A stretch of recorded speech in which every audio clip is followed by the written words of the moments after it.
Bueno, con una asamblea en la sede de la ADC, los partidos de la nueva mayoría dieron por superada la crisis de las últimas semanas. Esto tras la discusión del reajuste salarial del sector público.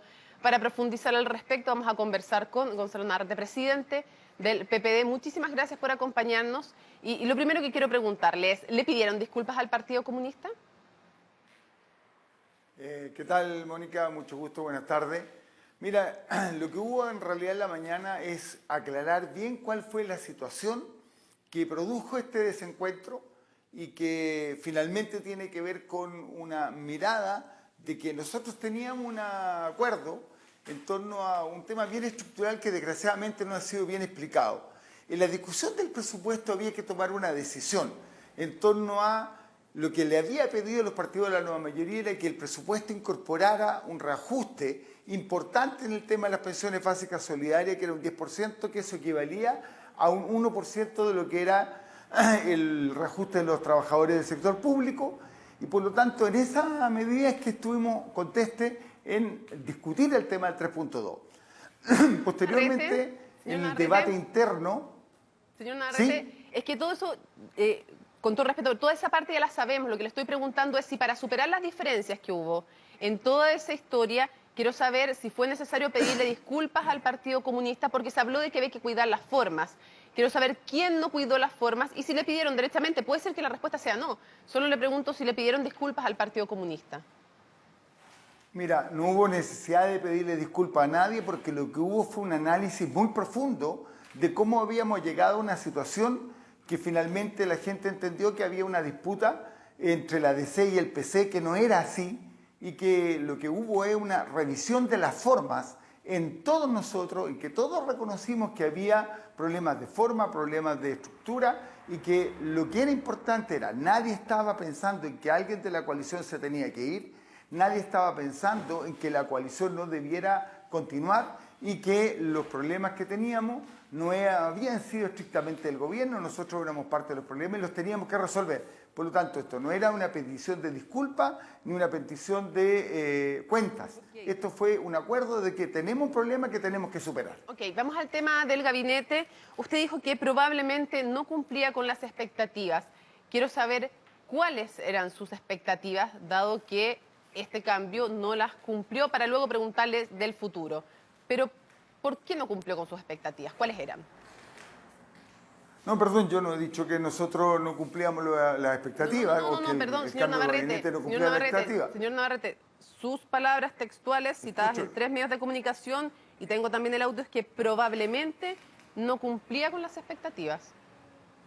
Eso es distinto. Yo creo que lo que sale allí es que, dada la pregunta, había mayores expectativas, pero de lo que dijimos en suma es, esto es la decisión, lo que termina esto es un área de incertidumbre y por lo tanto lo que queremos resolver es que aquí había una cierta expectativa que probablemente era mayor, que hoy día está resuelta, resolver incertidumbre y lo que los partidos...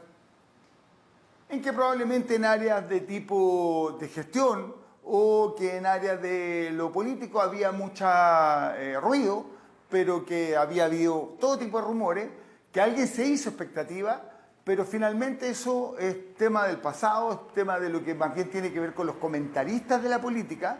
Los presidentes de los partidos no somos para comentar la política, estamos para asumir la realidad, y lo que acordamos hoy día es que esta es la realidad. Mañana a las 8:30 reunión con el comité político y lo que vamos a colocar allí, cuáles son las formas en que la nueva mayoría y el gobierno van a trabajar en conjunto para repriorizar, para mirar los temas de gestión, para ritualizar una manera de resolver los conflictos, porque parte de lo que aprendimos en esto es que los conflictos tienen 3 vertientes. Una, en lo que estamos todos de acuerdo lo vamos a impulsar, en aquello que no estamos en acuerdo pero que se tiene que votar, que se vote, y en aquellas cosas en las que definitivamente no estamos de acuerdo, bueno, cada quien dirá lo que quiera opinar, su identidad, pero no es lo que se va a colocar en el tema legislativo. Ya. ¿Usted coincide con la presidenta en que el comité político estaba trabajando extraordinariamente bien? Lo discutimos en la mañana y más bien lo que acordamos es que esto es una oportunidad de mejora. No, pero quiero saber su opinión. Quiero saber su opinión. Si usted, Gonzalo Navarrete... Mi opinión es que no era exactamente, ese no es el mejor calificativo, que había un esfuerzo de mejora, que había un esfuerzo de los partidos y del gobierno de mejorar, que no creo que el adjetivo calificativo de extraordinariamente es un adjetivo calificativo que compartimos, pero que finalmente hoy día lo más relevante es que se tomó la decisión que había que tomar y nosotros vamos a trabajar exactamente con el gabinete que tenemos porque somos parte de una coalición, porque tenemos convicciones, porque va a haber nueva mayoría y que tenemos que superar los impases que tenemos. Creo que esto de provocar o entrar en el área de disputa es lo que a nadie le interesa. Lo que interesa es qué leyes vamos a aprobar, qué mejoras de gestión vamos a hacer y cómo los partidos de la nueva mayoría vamos a apoyar una gestión del gobierno que a todos nos hace sentido que tiene que mejorar. Y si no es extraordinariamente bien la forma de calificar cómo estaba trabajando el equipo político, ¿cuál sería? Es que, insisto, no tiene sentido esto, pregúntenselo a comentaristas del área política, hay comentaristas que han hecho bastantes análisis, lo que nosotros decimos, aquí hay un gabinete que está confirmado, hay unos partidos que tienen responsabilidad, hay unos legisladores que tienen responsabilidad y por lo tanto vamos a asumir esa responsabilidad. Ya. Creo que este tema de extraordinario o regular o mejor no es el tema que nosotros quisiéramos instalar en este debate. Ya, pero al menos usted dice que no era lo más apropiado calificarlo extraordinariamente bien. Usted dijo que había que enfocarse en la agenda de futuro y dijo también que había que enfocarse en una agenda menos conflictiva. ¿A qué se refiere con eso? En que hay cosas en las cuales todos estamos de acuerdo y que por lo tanto tendremos que avanzar. En eso hay 156 proyectos de ley en el Parlamento que vamos a acotar. Dentro de esos 156 vamos a avanzar. Reforma educacional es un tema central que creo que forma parte de la identidad básica de lo que debe dejar esta coalición y ahí tenemos que avanzar en la nueva educación pública y en algunas bases sustantivas de lo que va a ser la nueva educación superior. Creo que en el tema de lo que tiene que ver con salud, probablemente eso no es un tema legislativo, sino más bien un tema de gestión de la lista de espera, que en los temas de vivienda lo que hay que es concentrarse es que se construyan las viviendas, que en el área de seguridad ciudadana, la nueva subsecretaría de prevención del delito tiene que afirmar el trabajo que tiene que ver con lo que son las comunas. Ya. Y preguntarle en qué no hay acuerdo y qué cree usted que habría que postergar derechamente, en qué temas le parece que no son o no deben ser prioridad. Por ejemplo, le pongo sobre la mesa el tema constituyente, que parece hace bastante tiempo no tener mucho avance, aunque sé que están en proceso de sistematización.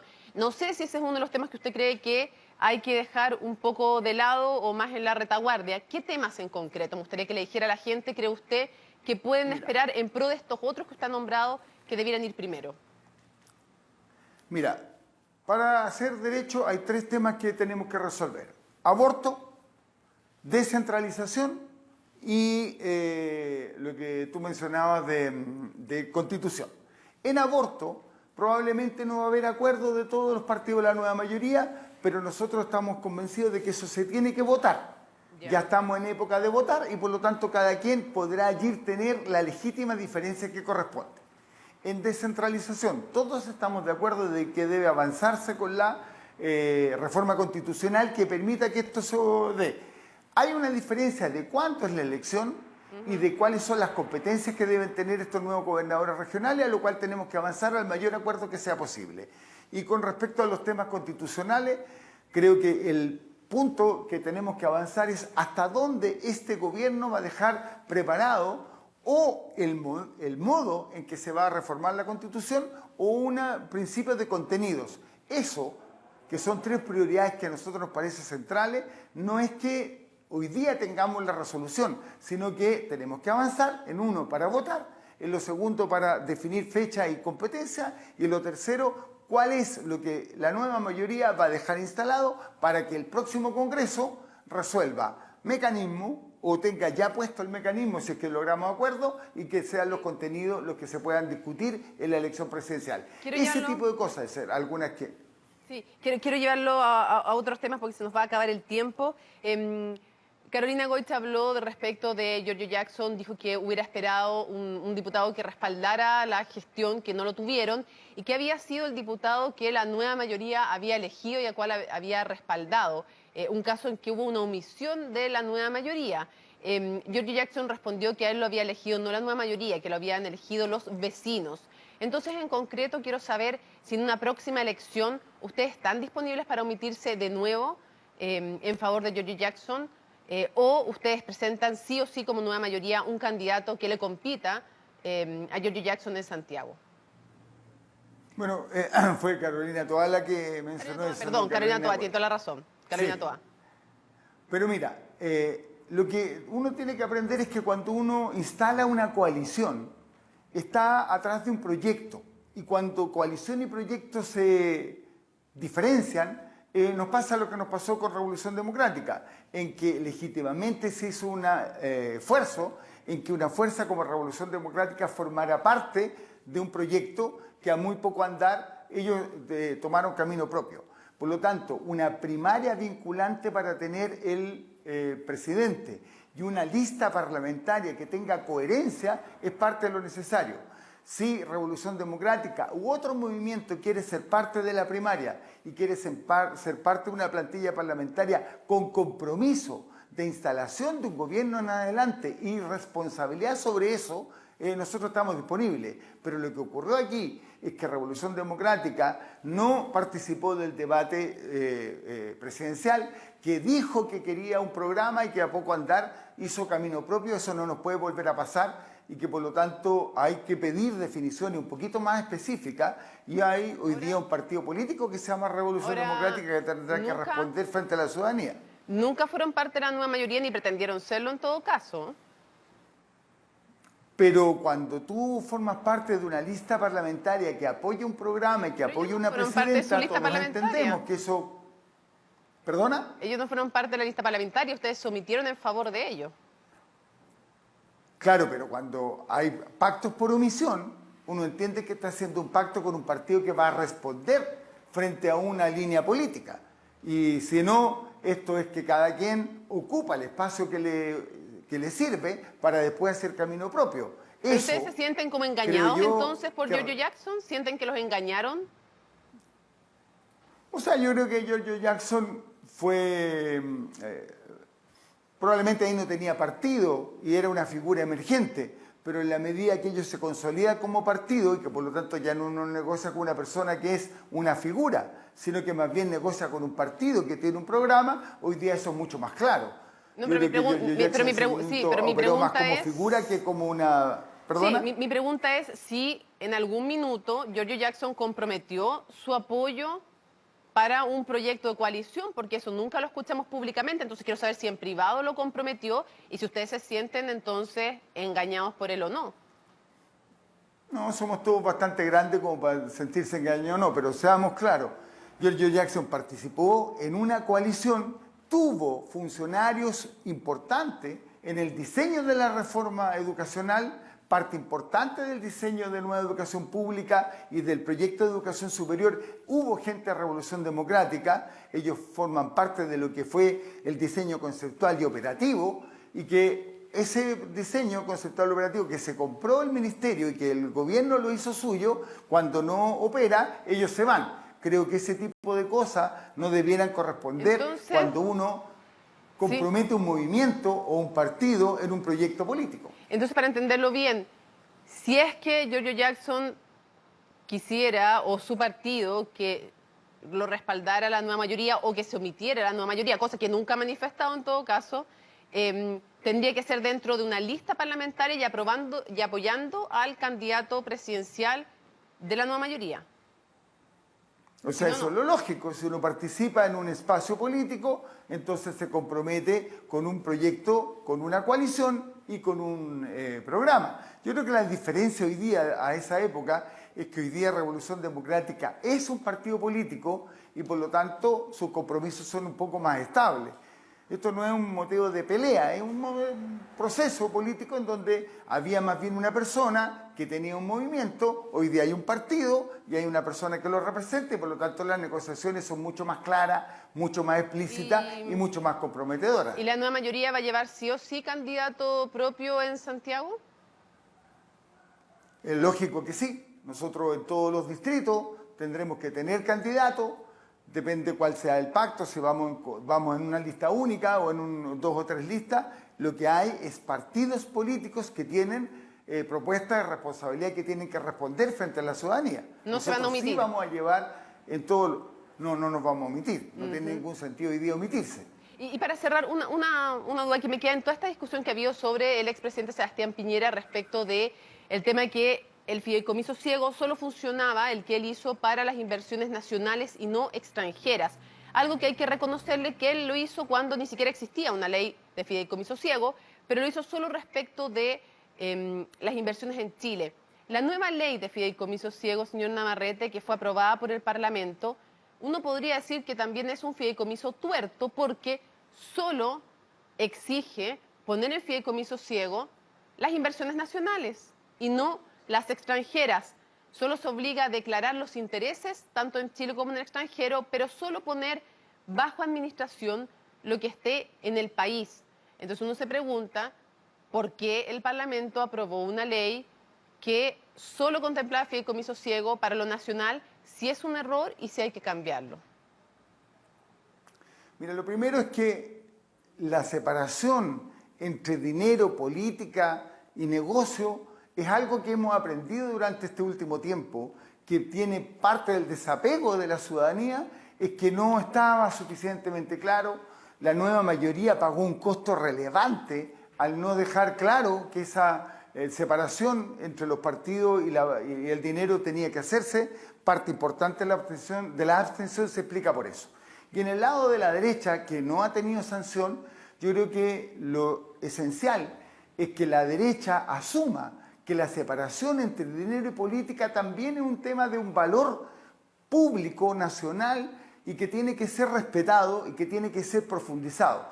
Yo entiendo que dado que la ley no establece que debe haber fideicomiso ciego sobre el conjunto de las inversiones, tendrá que perfeccionarse, porque de la manera en que se hizo no se miró una componente importante, que cuando capital es relevante, no solo se hacen inversiones en el país, sino también en el extranjero, tendrá que ser incluido.